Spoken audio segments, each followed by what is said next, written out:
அக்கா சொல்றேன்னு தப்பா நினைச்சுக்காத, வண்டியில காத்து இல்லக்கா, இறங்கிக்கோக்கா. தம்பி நான் பேய்ப்பா. அக்கா நான் ஒரு தடவை தான் மரியாதையா சொல்லுவேன், அதுக்கப்புறம் அடிச்சு மூஞ்ச கீச்சேஞ்சிரும் சொல்லிட்டேன். தம்பி கோவப்படாதப்பா, நான் இறங்கி போயிடுறேன்.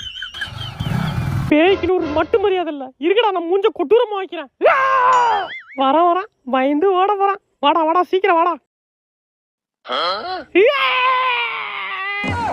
என்ன கண்டுக்காம போயிட்டான்?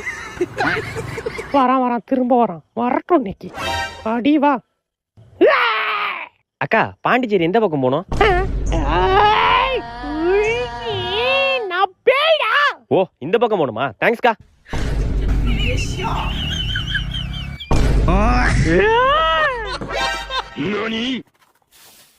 அப்பாடி இவனாச்சும் பயந்தானே, ஸ்கூட்டி எடுத்து ஓடிட வேண்டியதான்.